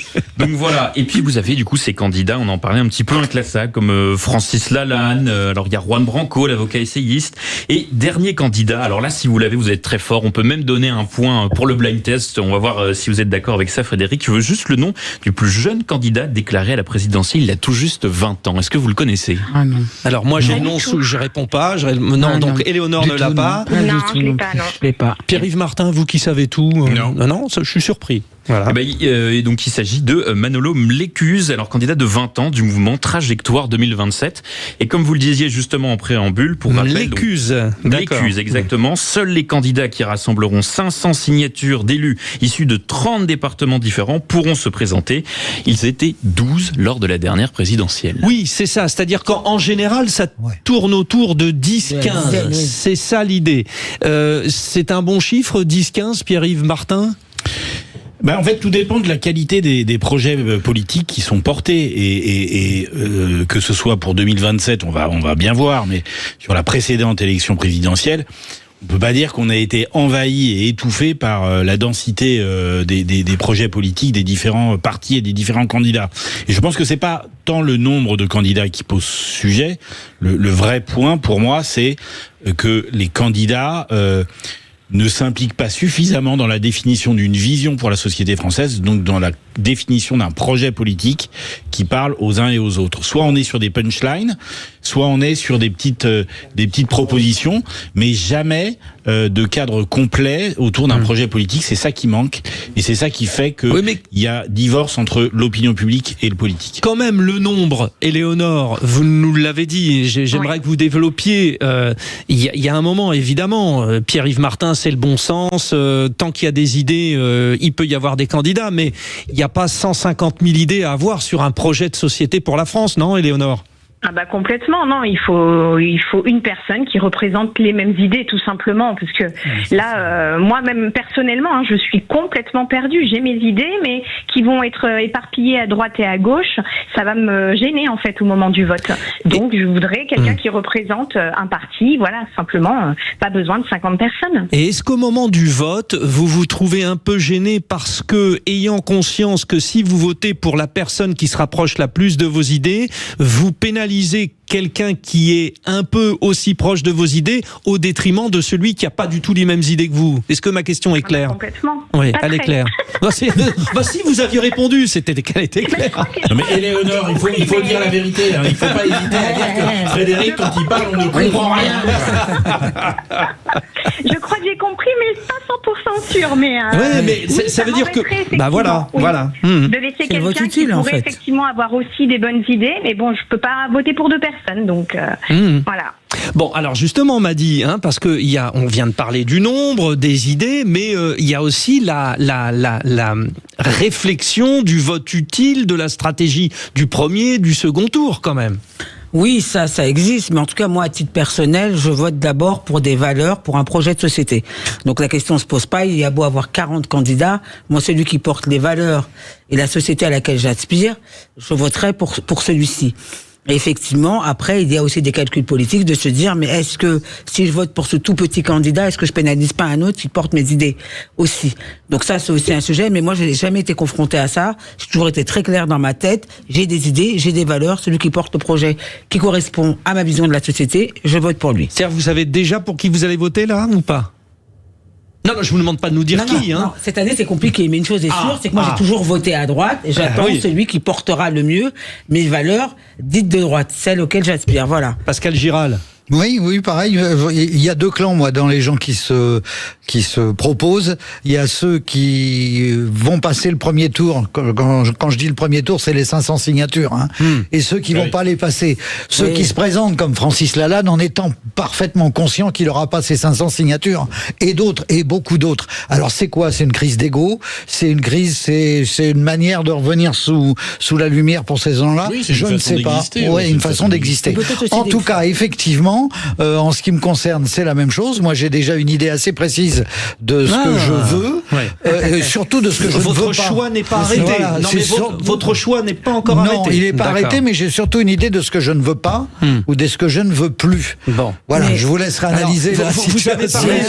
Voilà, essayez de déconstruire. Vous avez parlé de Francis Lalanne, il avait un message pour vous. Sport et surtout de tout profil. Le grand débat à quelques jours des probables annonces de candidature de Raphaël Glucksmann et de Francis Lalanne pose la question: faut-il limiter le nombre de candidats à la présidentielle? Vous donnez votre point de vue au 0826 300 300, aussi sur notre chaîne YouTube. On fera le point sur la consultation tout à l'heure. Nous avons nos 3 vraies voix ce soir: Pascal Giral, Madi Saïdi, Pierre-Yves Martin, et nous avons, après notre auditrice fil rouge, notre auditeur fil vert, Olivier. Bonsoir Olivier. Bonsoir les vrais voix. Alors, de Vannes, dans le Morbihan. Dans le Morbihan, c'est ça, exactement. Vous vous déplacez en camion? Non, c'est stupide. Ouais, non. Très bien. Oui, Vannes, camion. Ah oui, ça y est, Pascal Giral. Ça y est, c'est arrivé. Je suis conducteur de car, donc. En plus. C'est sympa. Bon, très bien. Alors vous, c'est plus le rugby. Tout à l'heure à Chalon-sur-Saône, c'était le basket. Oui. Vous, maintenant là. Effectivement, c'est le rugby à Vannes, ouais. Oui. Bien. Bon, sans jamais oublier le cyclisme, évidemment. Hein. Vous êtes en Bretagne, bien sûr. Merci, très bien. Alors, donc, votre point de vue déjà, Olivier, trop de candidats, pas assez de candidats, faut-il limiter? Honnêtement, je trouve qu'il y en a beaucoup trop. Je pense qu'il faudrait limiter un petit peu le nombre de candidats parce qu'il y en a de tous les côtés, de tous les bords. J'ai l'impression que chaque candidat en fait a créé son propre parti pour un petit peu échapper au système des primaires qu'on avait eu en 2017. Donc c'est un peu confus pour tout le monde. Et finalement, c'est pas trop où en donner de la tête. On a l'impression de voir j'ai l'impression de voir une division au sein des partis. Et j'ai peur que les Français sachent pas trop où regarder et où voter.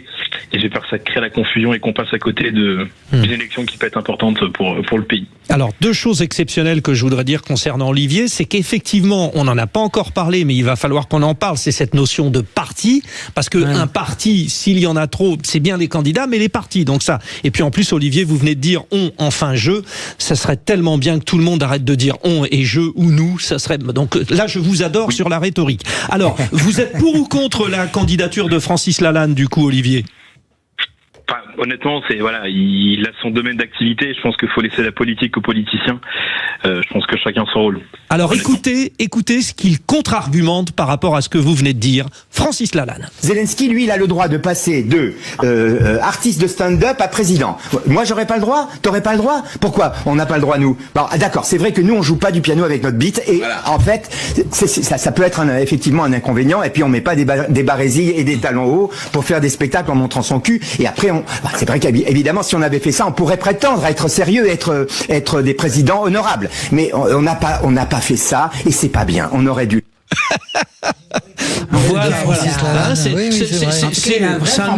Voilà, avec des éléments de langage évidemment qui vont très particulier que je ne conseillerais pas moi en tant que communicante, mais bon. Il vous a convaincu, Olivier? Je crois que j'ai changé d'avis. Alors, revenons avec vous, les vraies voix, sur ce que vient de nous dire Olivier, sur la notion de parti quand même, parce qu'il a mis le doigt sur quelque chose d'important, Madi Saïdi. Oui, la notion de parti, elle est importante, mais on a bien vu que là, c'est presque 9 dernières années, en tout cas depuis que Macron est au pouvoir, la question de parti a un petit peu été éclatée. Aujourd'hui, les uns sont chez les autres, les uns sont, on sait plus qui est quoi. Il a créé son parti, sauf qu'au centre, il y a combien de partis au centre? De Horizon jusqu'à l'UDI, en passant par... Alors, il y a toujours, en réalité, il y a toujours eu l'UDI, qui était, avant c'était l'UDF, qui a toujours été en lien avec le MoDem de Bayrou. Le MoDem de Bayrou. Ensuite, avant l'UMP, le RPR, ça a toujours existé. C'était une tendance au sein de la droite. Alors qu'aujourd'hui, oui, mais là, c'était centre, des partis de centre. Là, on est passé de petite tendance à parti politique, et puis on a aussi cette société civile, ce qu'on appelle cette société civile, qui s'invite aussi à l'élection présidentielle. Mais aujourd'hui, en tout cas moi à titre personnel, je crois que la question de parti, elle est compliquée. Moi je suis une ancienne de l'UMP, j'étais déjà un petit peu RPR avant, UMP, donc ça avait du sens. Et aujourd'hui, je crois que la question des valeurs, elle est très compliquée, puisqu'aujourd'hui, beaucoup de gens, même à l'UMP, il y a toujours eu des valeurs, mais il y a toujours aussi une personne qui portait ces valeurs. Et aujourd'hui, on a un vrai problème, je trouve, d'incarnation de ces valeurs et incarnation du pouvoir. Donc les partis explosent, et du coup, le nombre de candidats risque aussi, Pierre-Yves Martin, non, parce que le parti... Vous qui êtes centriste, vous êtes centriste, non? Oui. Ne serait-ce que pour ce sujet de financement, le parti est indispensable. Ce qui va être intéressant dans l'élection présidentielle, c'est de voir comment la cartographie de ces partis ou de ces mouvements politiques va être redessinée, puisque finalement Emmanuel Macron avait réussi à faire émerger un mouvement en marche et donc du coup à perturber la stabilité des autres partis politiques, à droite comme à gauche. Enfin, d'ailleurs, il l'a rebaptisé en Renaissance, et donc du coup un tel, c'est n'importe quoi. Et du coup, notamment en fonction de ce qui va se décider entre Gabriel Attal et Édouard Philippe, il faudra bien qu'il en reste plus qu'un, qu'il n'en ait plus qu'un.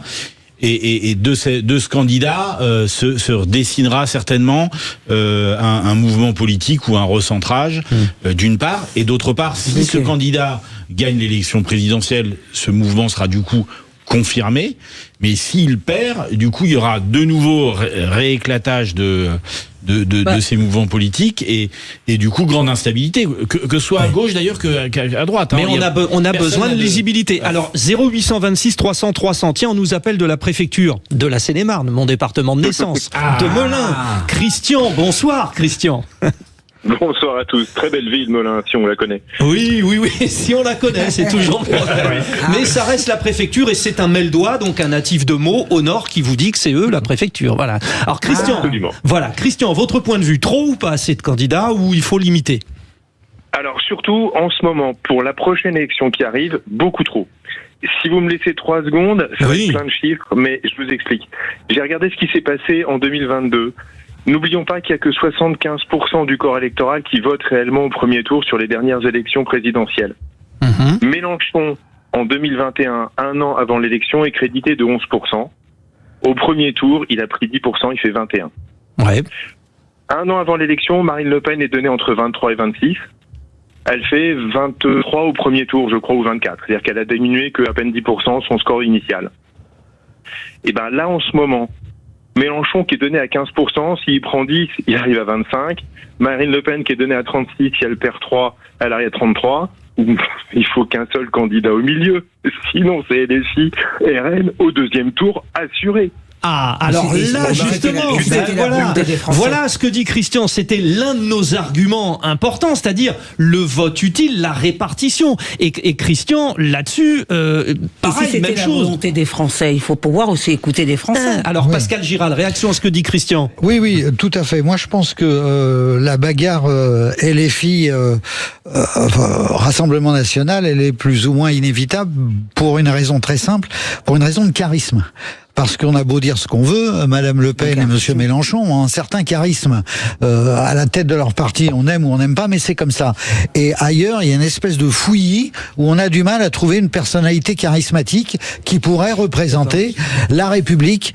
Bon, on a beau dire ce qu'on veut, mais tous les présidents de la 5e jusqu'à maintenant avaient quand même un certain charisme, même si ça me fait mal de dire qu'Emmanuel Macron a un certain charisme. Au début, quand il s'est présenté, il avait un certain charisme. Moi, j'ai jamais vu de charisme chez lui, ça demande allergie des yeux, j'en sais rien. Mais il faut croire qu'il en avait un peu, puisque beaucoup de Français ont voté pour lui. Donc, alors, voilà, mais là, maintenant, il n'y en a pas. Bon, est-ce que Raphaël Glucksmann, qui lui aussi devrait c'est l'une des informations du jour, a cette carrure, et écoutez ce qu'il disait sur sa candidature, Raphaël Glucksmann. Je ne serai pas un candidat de plus sur l'espace de la gauche démocratique, vous avez noté qu'il y en a déjà trop. Et vous ne répondez pas à ma question. Et donc, je me donne 3 mois. 3 mois pour sillonner le pays et proposer ce nouveau contrat patriotique. 3 mois pour réunir ma famille politique. Et à la fin, nous aurons une seule candidature parce que notre responsabilité est immense. J'ai l'intime conviction que notre espace social-démocrate est le seul qui peut vaincre l'extrême droite en 2027. Alors, donc, il devrait y aller. Olivier Devanne, est-ce que vous voyez quel type de candidat il peut être ? Pour vous, c'est le candidat de quoi ? De gauche, de centre-gauche, Allez-y, Olivier. Écoutez, moi j'aurais plutôt tendance à dire de gauche. De mémoire, il était dans le parti du NSP quand ça s'est monté, si je dis pas de bêtises. Donc, qu'est-ce que ça va donner, quoi ? Est-ce que c'est l'alternative à l'extrême gauche, à l'extrême droite ? Peut-être. Il faudra voir quels candidats émergeront quand on aura réussi à y voir un petit peu plus clair. Pourquoi pas ? Bon, mais est-ce que ça peut être le candidat du PS, Christian, ou quelqu'un qui est un petit peu plus large qui irait du centre-gauche et qui piquerait un petit peu la gamelle de Gabriel Attal jusqu'aux écologistes ? Vous le voyez comment, vous, Christian ? Moi, j'ai l'impression que vous me parlez de François Hollande, là, monsieur, pas de Glucksmann. Ah, c'est pas. Mais vous avez juste. Parce que si c'est Glucksmann et que c'est Hollande, comment on fait ? Donc, si c'est Glucksmann avant, c'est pas Hollande. On est d'accord, mais je pense que Glucksmann et je suis d'accord avec ce qui a été dit par Olivier, Glucksmann est parti de gauche, mais c'est quand même un penseur. Vous parliez de gens qui ont du charisme tout à l'heure, au moins lui, je pense qu'il a un cerveau qui fonctionne, parce que je le suis, et je trouve que il y a une évolution dans ce qu'il dit et dans ce qu'il pense, et donc quand il aura fini sa maturation, mais je pense que c'est trop tôt pour 2027, on aura quelqu'un de... Moi je suis pas de gauche, mais je pense que ce sera un candidat honnête de gauche, comme Getch par exemple, dont personne parle jamais, et dont je trouve qu'il est assez percutant dans sa façon de penser. Oui. Mais on revient toujours pas au problème de départ. Mélenchon 16%, Le Pen 35%, sur un corps votant de 75%, n'importe qui au milieu, si vous avez deux candidats, ça marche plus. Bah oui Christian, mais j'ai tous les auditeurs de LFI et tous les auditeurs du RN qui disent « Et alors ?» Bah oui, et alors ? Et ainsi va la vie politique. Restez bien avec nous, on marque une respiration dans un instant. L'ami Quentin Saunier nous donne le résultat de la consultation auprès des auditeurs de Sud Radio. Faut-il limiter le nombre de candidats à la présidentielle ? Les vraies voix Sud Radio, 17h, 19h, Frédéric Brindel. C'était un débat passionnant sur cette campagne présidentielle qui ne fait donc que commencer. On devrait avoir les annonces ce week-end de candidature de Raphaël Glucksmann, de Francis Lalanne. Alors nous avons posé la question, faut-il limiter le nombre de candidats à la présidentielle ? Il est bien sûr en train d'observer ce pourquoi vous vous prononcez et comment vous vous prononcez. Alors, Quentin Saunier, que disent les auditeurs de Sud Radio ? Écoutez Frédéric, ils répondent oui à 69%. Il faut limiter à 60%. Ouais, c'est pas énorme non plus, mais quand même. C'est pas énorme non plus, mais c'est quand même une majorité. Et vous nous laissez aussi beaucoup de commentaires. Pour Jérôme, le problème est plus qualitatif que quantitatif. Ce que disait le véritable problème est la qualité, pas la quantité de candidats, dit-il. Et on a Baptiste qui dit carrément, il faut arrêter de rembourser les frais de campagne au-dessus de 5%. Cela limitera naturellement le nombre de candidats. Ah. C'est une idée. Ah oui, pourquoi pas. Donc 69%. Ok, alors messieurs, dames, autour de la table, répondons à ces deux questions par oui ou par non. Est-ce qu'il y a trop de candidats s'il y en a plus que 15 selon vous, Pascal Giral ? Oui. Pierre-Yves Martin, oui. Oui, pareil. Madi Saïdi, oui. Et maintenant, avez-vous déjà en tête pour vous celui qui serait le président de la République idéale, Pascal Giral ? Pas vraiment. J'attendrai de voir le programme. Pour le moment, personne n'a exposé de programme détaillé. Oui, mais vous, si vous aviez à dire à quelqu'un, vas-y, je voterai pour toi, vous l'avez ou pas ? Non. Pierre-Yves Martin, non plus. Madi Saïdi ? Non plus. Très bien. Vous pouvez aller vous coucher. Je vous remercie. Au revoir. On ira voter quand même. D'ici là, on aura vu les programmes. Oui. Non, mais comme quoi, mais c'est vrai que ce n'est pas simple. Et on a évoqué, j'ai bien aimé ce qu'ont dit nos auditeurs, la question des partis, la question du vote utile, etc. Ce n'est pas simple et c'est pour ça que ça nous passionne. Allez, l'info en plus. Les vraies voix Sud Radio. C'est le moment de Louis de Kergorlet. Enfin, l'un des nombreux moments dans l'émission, puisque Louis est incontournable dans ce rendez-vous. Louis, l'info en plus consacrée aux conflits internationaux, dont l'Europe pourrait devenir une cible directe, parce que le moins qu'on puisse dire, Louis, c'est que l'actualité nous fait un peu trembler. C'est ça, le conflit iranien, vous l'avez dit, qui pourrait bien s'exporter en France, en tout cas en Europe.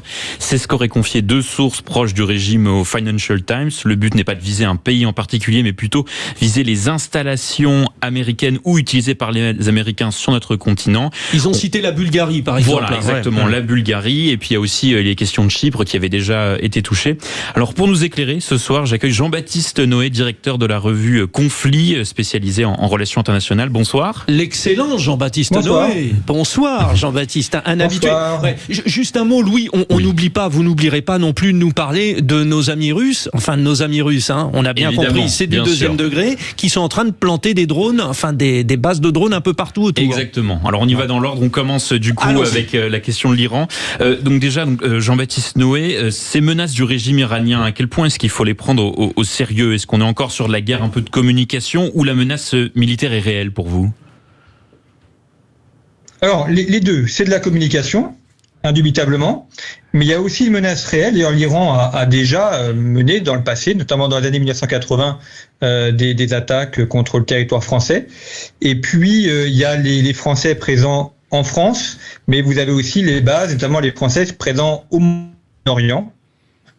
Et là aussi, il y a un danger pour des ressortissants français ou pour des entreprises françaises. Voilà, ça a décroché juste un petit peu où vous prononciez Moyen-Orient, donc je précise bien, c'était Moyen-Orient. Alors, question pour vous de nos 3 vraies voix, sur déjà la question de l'Iran qui nous menace, Pascal Giral, pour Jean-Baptiste Noé.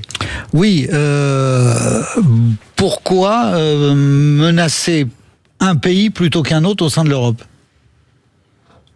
Puisqu'on a dit que... Alors... La Bulgarie, La notamment. Bulgarie était particulièrement menacée. Oui, alors d'abord il faudrait voir ce qu'il en est réellement. J'ai pas tous les éléments précis sur la Bulgarie. Il faut quand même distinguer ce qui relève des faits avérés et ce qui peut relever d'intoxication. Donc là, sur ce sujet-là, je resterai prudent. Toujours est-il que un pays va aussi chercher des pays faibles, des maillons faibles, et donc à déstabiliser aussi des pays qui peuvent être facilement déstabilisables. Et à ce titre, des pays en Europe centrale sont plus exposés qu'un pays comme l'Allemagne ou comme la France, par exemple. Okay. Pierre-Yves Martin. Moi, je voulais savoir, je voulais avoir votre avis, plus précisément, sur l'échéance, la possible résolution de ce conflit en Iran. Est-ce que, au début du conflit, le président Trump a dit ça va être réglé en 2 temps 3 mouvements. On a vu que c'était tout le contraire. On voit que la crise là est en train de s'enfoncer. Est-ce qu'il y a quand même des éléments optimiste pour imaginer une sortie de crise, ou est-ce que véritablement on sait aujourd'hui que ça va mettre des mois et des mois et que ce conflit ne va pas se résoudre immédiatement? Alors, quand j'en parle avec des Américains qui sont un peu informés, qui sont dans les sacs de l'armée ou autres, eux-mêmes ne savent pas. Il y a un vrai brouillard, notamment parce qu'on ne sait pas exactement ce que veut Donald Trump. Au début de l'opération, il s'agissait de décapiter les chefs d'État iraniens, ça a été fait, mais on voit maintenant un enlisement et on ne voit aucune porte de sortie parce que l'Iran, avec ce blocage d'Ormuz, ça, en fait, a les cartes en main. Et les Américains ont beau bombarder, ça ne résout pas le problème. Donc aujourd'hui, c'est une grande inquiétude à la fois chez certains officiers américains, mais aussi les pays du Golfe, je pense notamment aux Émirats, de voir que les Américains se sont mis dans un conflit dont on n'a pas de vue de sortie à court terme. Et on lit à travers les lignes de votre réponse que c'est quand même une guerre très incarnée par Donald Trump, et que tant que Donald Trump est là, c'est la kélos, comme aurait dit Bourvil et De Funès, c'est la kélos, il n'y a plus d'hélice, hélas, vous vous souvenez, dans la grande vadrouille. Madi Saïdi. Oui, alors moi ma question c'est quel est votre regard sur la capacité effective de l'Iran de nous attaquer nous en tant que Français? Est-ce que vous pensez peut-être que l'Iran nous attaquerait plutôt en matière peut-être de cybersécurité, ou est-ce qu'elle enverrait des gens de chez elle, d'Iran chez nous en France? Comment vous voyez une attaque concrètement de l'Iran sur la France, si tant est elle s'en prenait à la France? Oui, aujourd'hui je vois mal des attentats par exemple. C'est une hypothèse peu probable. Les attaques de cybersécurité, ça c'est tout à fait possible. Ils ont des ingénieurs très compétents. Oui, mais nous on est très forts. On voit bien qu'on avec ce qui vient de se passer. Ils sont très forts et puis voilà. Nous on voit qu'on a des services de l'État qui sont moins compétents que les hackers iraniens. Donc c'est évidemment nous on a des failles et eux ils ont des gens très forts. Mais une autre manière d'attaquer, c'est ce que fait l'Iran aujourd'hui, c'est de peser sur le gaz, sur le pétrole et donc sur les engrais, sur le monde agricole. Donc là c'est la guerre via l'énergie. Parce que avec le gaz, vous faites des engrais, donc vous touchez les producteurs de céréales, vous touchez les paysans, et donc vous touchez en fait le cœur de l'économie française. Et c'est ce que fait aujourd'hui l'Iran. Elle nous attaque via l'énergie. Alors, un autre pays avait aussi un peu les clés sur l'énergie, c'est la Russie. Je serais tenté de dire que globalement, quand on a préparé le sujet avec Louis de Kergorlé, on s'est dit, tiens, il y a quand même la menace, on l'a dit tout à l'heure, les Russes face à l'Europe qui sont en train de mettre la pression notamment aux portes de l'Allemagne.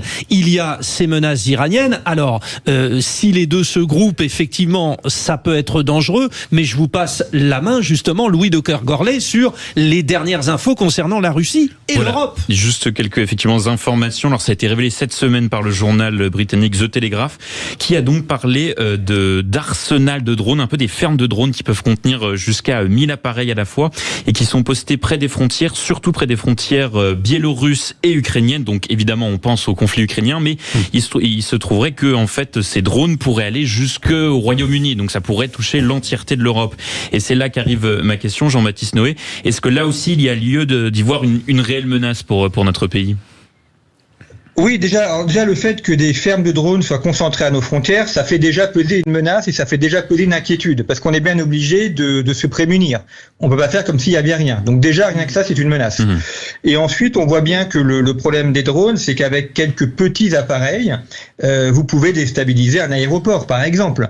Et on peut pas prendre le risque qu'un aéroport comme Varsovie, Francfort, et il y ait un accident d'un avion parce que il a été perturbé par un drone. Donc les drones vont toucher nos fragilités. Et nos fragilités, c'est notamment le transport aérien. Il peut aussi y avoir évidemment de l'espionnage, mais aujourd'hui, c'est surtout de perturber le transport aérien, d'observer, de faire une pression, notamment sur des sites sensibles, des usines, des centrales nucléaires, des usines d'armement. Et là, vous avez une pression psychologique. Et là, les Russes sont très bons pour ça. Pas d'attaque directe, mais une pression psychologique. Pascal Giral. Et donc, avec ça, quelle serait notre réplique? Qu'est-ce qu'on peut faire contre ces fermes de drones? Mettre l'équivalent en face, ou comment vous voyez les choses? L'équivalent, non. Alors on teste des brouilleurs, c'est assez efficace, mais ça fait pas tout. Il faut arriver à sécuriser les aéroports. Le problème, c'est que celui qui défend a toujours un temps de retard par rapport à celui qui attaque. Donc dès qu'on a trouvé une parade, l'adversaire en face a trouvé un autre moyen de nous déstabiliser.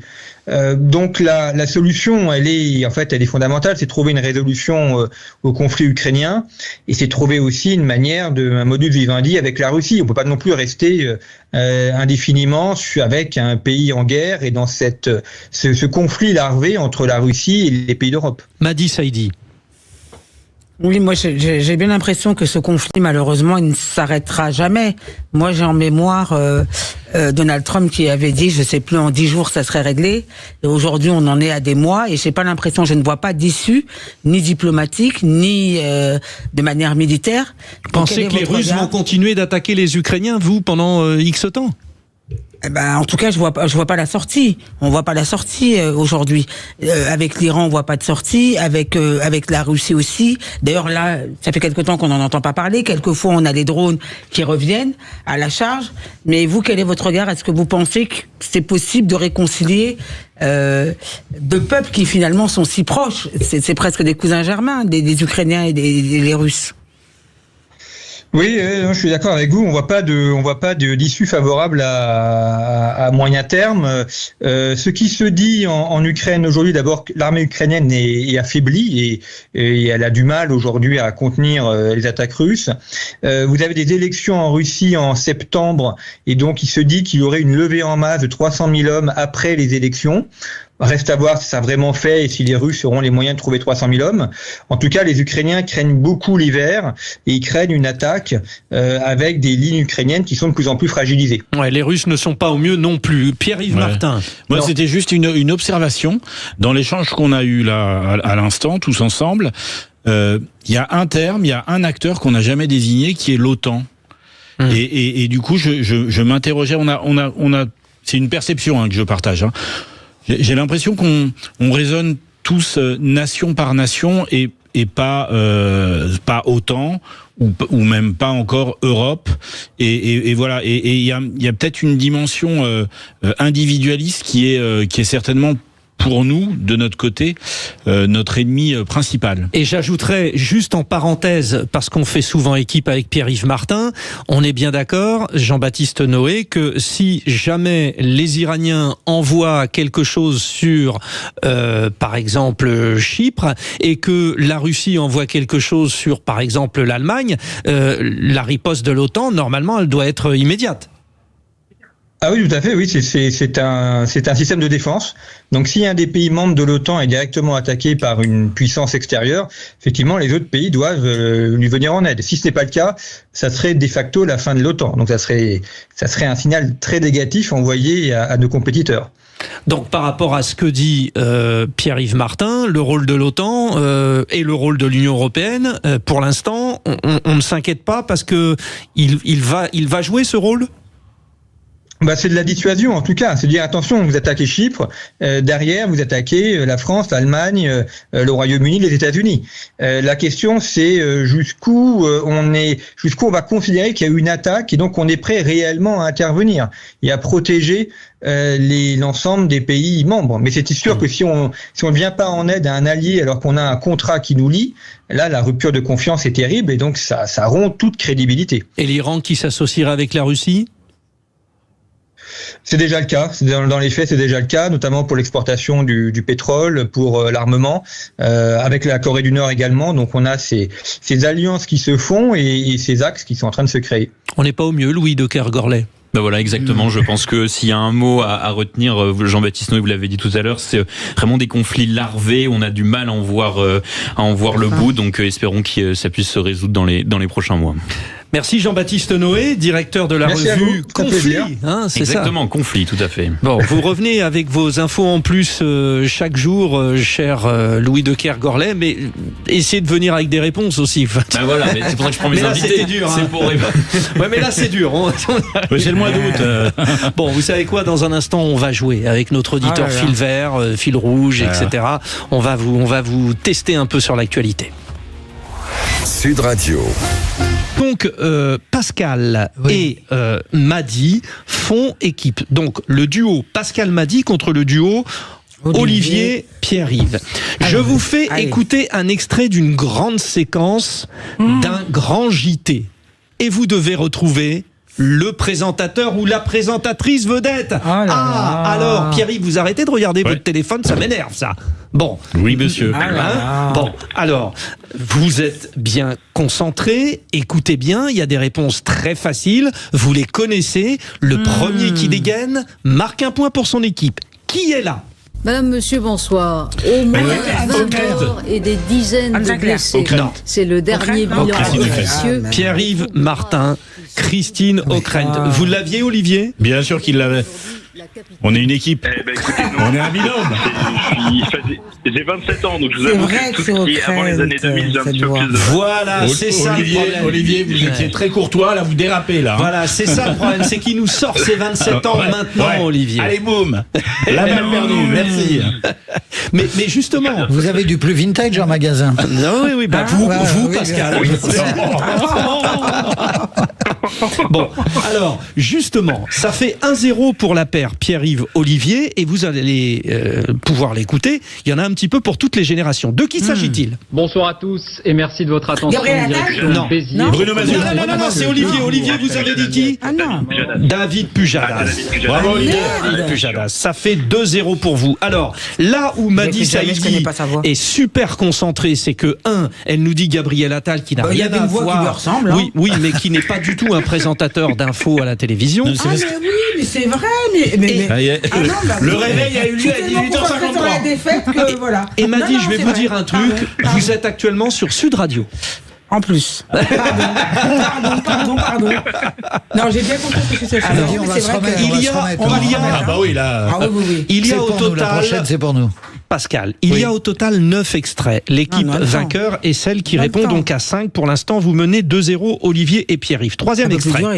C'était tout à l'heure au cœur de Londres. Elton John chantait Candle in the Wind. Oui, Claire Chazal. Oh là là. Olivier, Pierre-Yves, terrible, hein. Terrible. Ça fait 3-0. J'ai pas l'oreille. Quatrième extrait.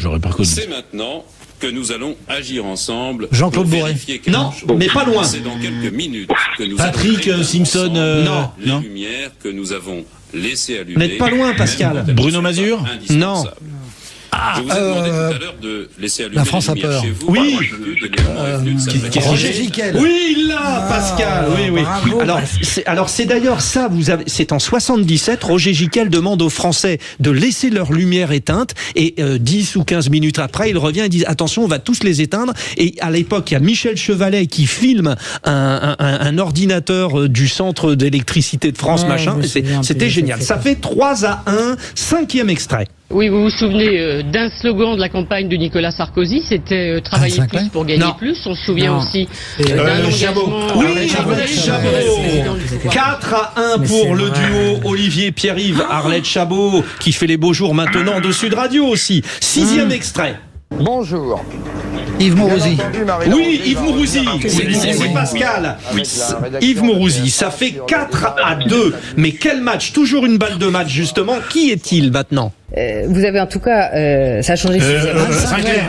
Les candidats, c'est ce que vous avez. Vous êtes Sinclair. Oui, alors Pierre-Yves, Olivier et Pascal, vous l'avez dit, mais Pascal est parti un peu plus rapidement. On est à 4-3. Attends, qu'on réécoute l'enregistrement. C'était moi le premier. C'était moi le premier, c'est évident. C'est une évidence. Mais simplement, une fois de plus, je suis le dindon de la farce. Et on vous aime comme ça. Voilà. Vous êtes toujours. Donc c'était bien Anne Sinclair. Attention, qui est là? Voilà, c'est donc ma dernière édition de 20h. Masure. Non. Je n'ai pas souhaité cette fin, mais je suis fier d'avoir présenté pendant 3 ans un journal digne du service public. Oui, Olivier. C'est Olivier qui dit Claude Sérillon, effectivement, pour sa dernière. Bravo Olivier et Pierre-Yves, vous avez gagné. C'était une émission exceptionnelle parce que nous avions des vraies voix exceptionnelles. Madi Saïdi, Pierre-Yves Martin et Pascal Giral, des auditeurs exceptionnels à l'image d'Olivier Devanne. Et tout de suite, nous ne retrouvons pas Roger Giquel, mais un autre Giquel.